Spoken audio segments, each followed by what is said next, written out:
them and give them arms to defend their territory, and absolutely, of course, to have a financial support. Ukraine in a very bad economic situation. Of course, the government is responsible for pursuing reforms. IMF and World Bank just controlling their things, but now just Ukraine in a very bad situation, and we need to have this. If we have this, allow the precedent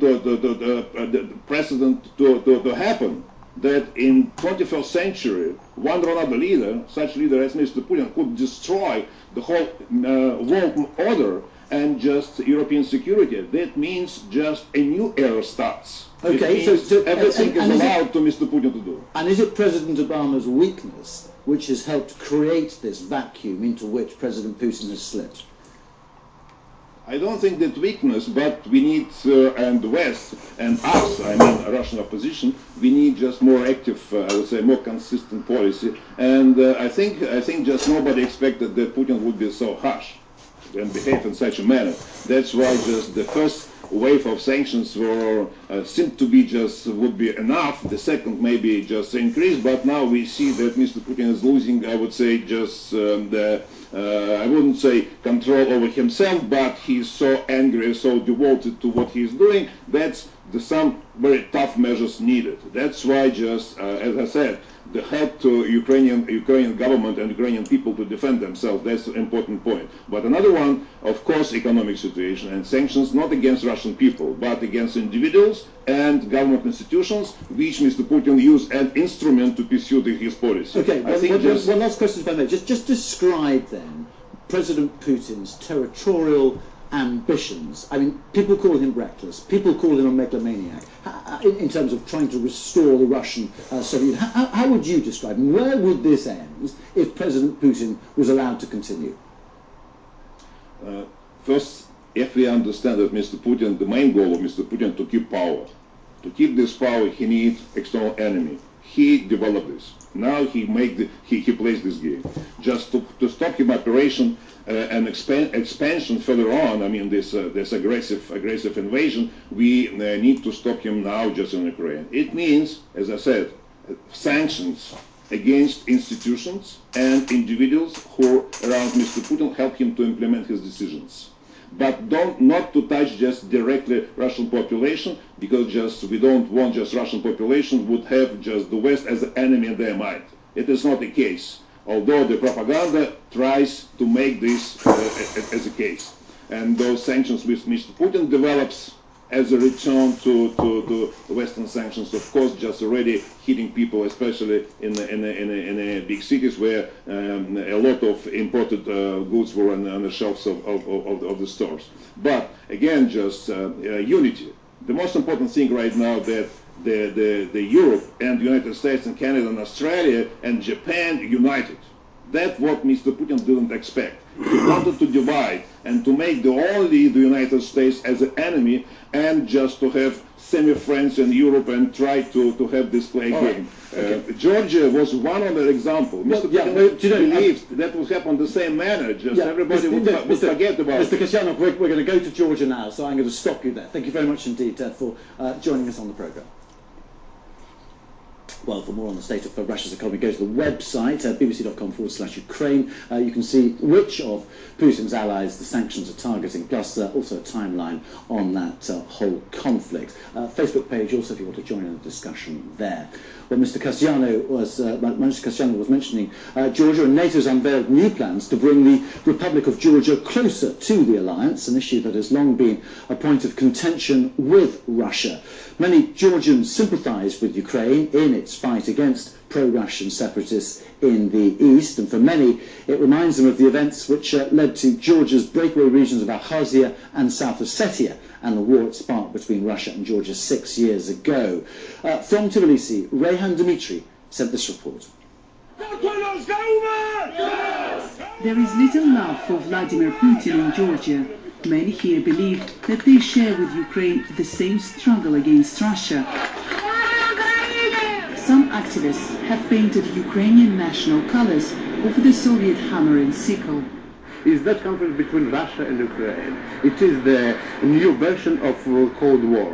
A few years ago, Georgia was in this position, and today is Ukraine. And so it is, we can understand what it is. Georgia fought a brief war with Russia in 2008 over its breakaway region of South Ossetia. Now, both South Ossetia and Georgia's another breakaway territory of Abkhazia are supported financially and militarily by Moscow.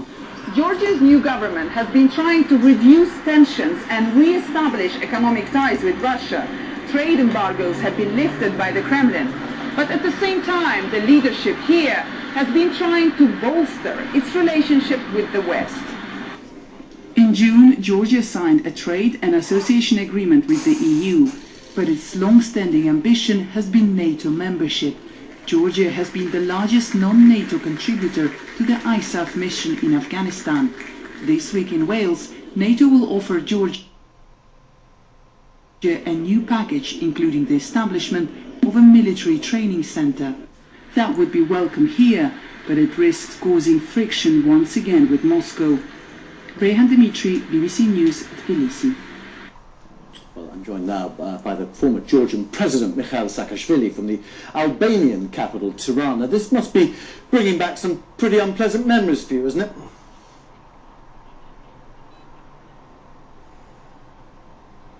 Mr. Saakashvili, can you hear us? I can hear you now. Thank you. I'm just saying this must be bringing back some pretty unpleasant memories for you.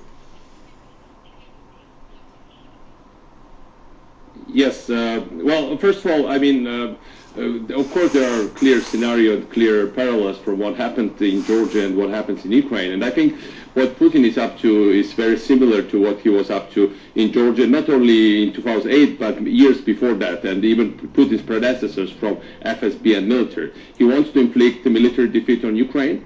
He wants to isolate those two regions. He wants to lead to Ukraine in economic meltdown through cutting off gas and taking away their export market, and then basically push on his peacekeepers, which we in Georgia used to call peacekeepers, in terms of keeping peace here and peace there of the former empire. Actually, what he is trying to do is to kill off Ukrainian democracy, and his plans are very clear. You know, he's talking about taking Kiev because he thinks that, you know, it is mother of Russian cities. That's what Russian school teachers, school children are learning at school.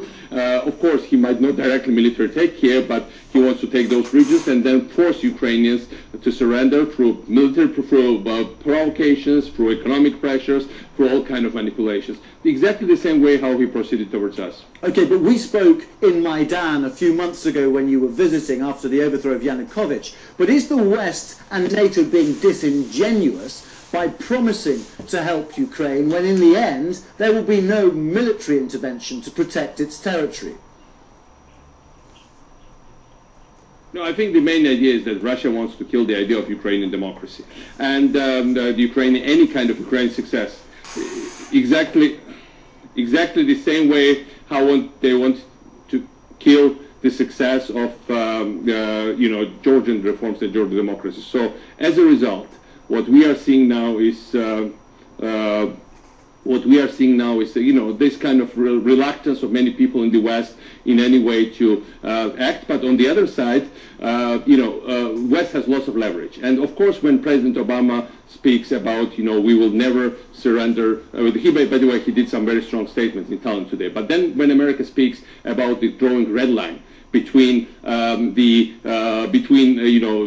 member states will defend, but then it looks like they are drawing red line, and it implies that Ukraine is kind of softer place. And the problem is that the West has lots of leverage. West has leverage to the economic one. Russia cannot defeat the West because the West finances Russia through buying its gas, through buying its oil, through banking transactions. So in fact, sanctions already work, but there are many sanctions that can be applied. Second, we need Charlie Wilsons of the world, the American congressman that gave weapons to Afghan rebels, and the body count really counts for Russia. Modern day Russia that already saw prosperity, that already saw got the taste of nicer life. They are not going to live with deteriorating economic conditions, and they are not going to live with Russian soldiers being killed in what is considered to be another Slavic nation that is very close to them. So having said all that, I think that President Poroshenko is not in position to, even if Putin tries to impose the deal, to give in, because even if he tries, which I do think he won't,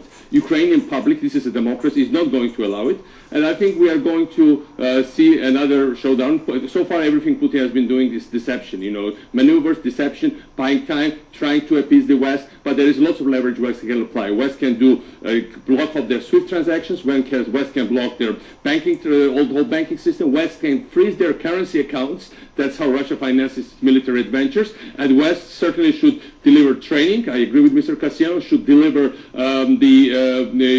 precision weapons, which Ukrainians badly need. And they also and the whole end game of this is that, of course, West should create conditions for big change in Russia. West has all the leverages for that. And by grabbing the pieces of foreign lands, basically Putin created precedent that Russia, even territorial integrity of Russia is no longer secure because borders are up for grab in Europe, and that certainly creates long-term implications for the Russian Federation and its territorial integrity in the long run as well. Very briefly, because we're running out of time. During your war in 2008, you've been friends with President Poroshenko a long time. He was making his billions as a sweet manufacturer whilst you were going through your... You can't hear us anymore. Can you hear us now? Mr. Saakashvili? No, I think Mr. Saakashvili, I'm afraid we've lost the line there, and apologies for some of the sound problems we had there. Also, in fact, we've just heard from President Hollande about the situation there, that he has suspended plans to deliver that warship to Russia amid those tensions over Ukraine. There had been a lot of concern amongst EU leaders about the French decision to go ahead with the delivery of a warship to Russia. Stay with us on the programme, because still ahead we have a panel of guests from Ukraine, America and Russia listening to this BBC News special. We'll be getting their reaction and analysis of the situation in Ukraine. Thanks for watching.